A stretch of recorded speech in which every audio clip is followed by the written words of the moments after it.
జయ జయ హే తెలంగాణ జననీ జయకేతనం, ముక్కోటి గొంతుకలు ఒక్కటైన చేతనం. ఇప్పటికీ ఆయన మరణం తర్వాత టీవీ ఛానల్లో ఈ పాట మారుమోగుతుంటే తెలంగాణ ఉద్యమాన్ని గుర్తు చేస్తూ ఉన్నాయి.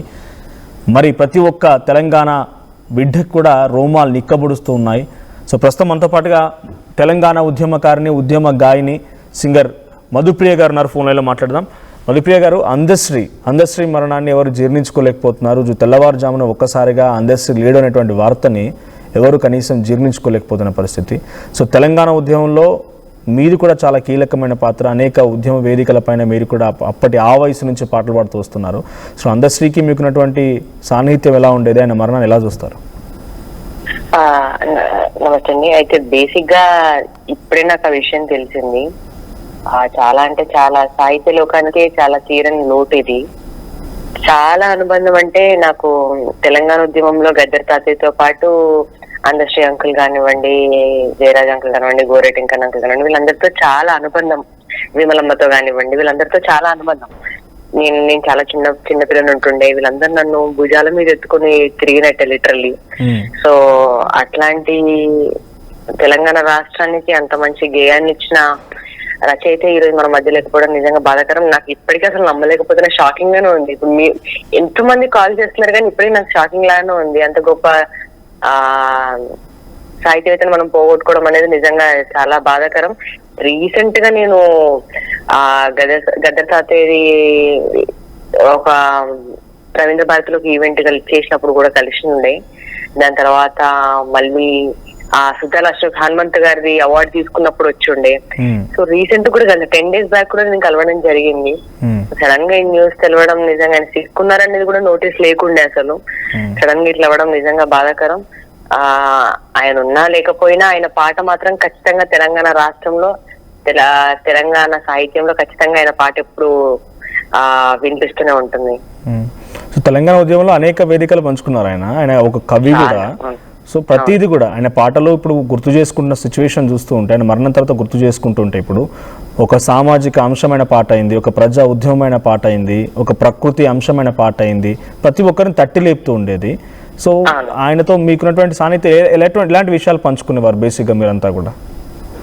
అంటే నేను చాలా చిన్న పిల్లలు ఉంటుండే కదా. తెలంగాణ ఉద్యమంలో అనేక పాటలు, అసలు చాలా పాటలు, ఏ పాటలు అయినా కూడా అండి, ఏ మీటింగ్స్ అయినా కూడా వీళ్ళందరూ లిటరల్ గా నన్ను భుజం మీద మోస్తున్నట్టే ఉంటుండే. నన్ను అరే నువ్వు చాలా గొప్పదాన్ని అయితే గొప్ప స్థాయిలో ఉంటావు అని ఎప్పుడు నన్ను చెప్తుండే.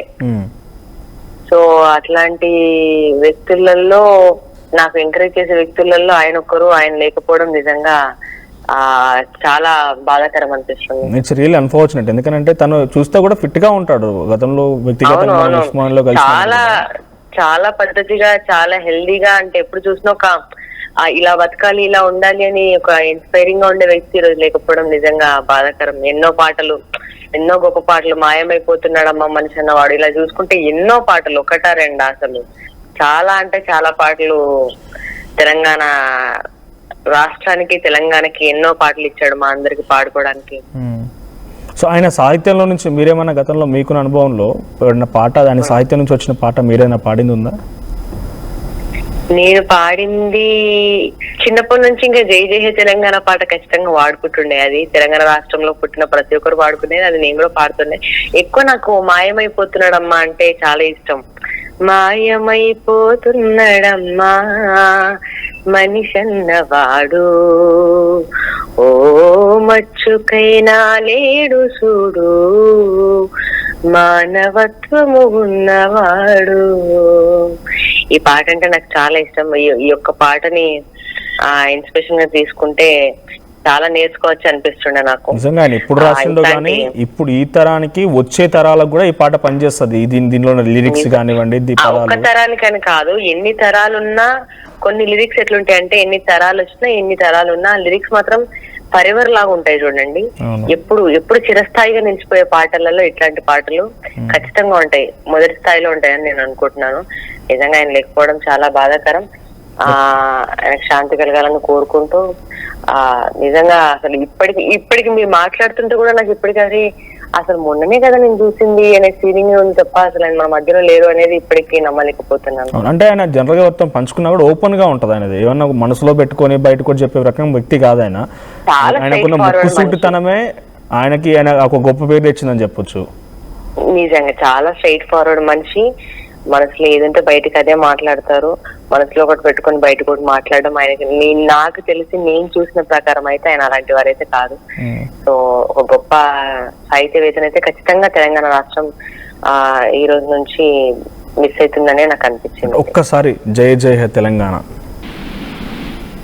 తెలంగాణ జననీ జయకేతనం ముకోటి గొంతుకలు ఒక్కటైన చేతనం.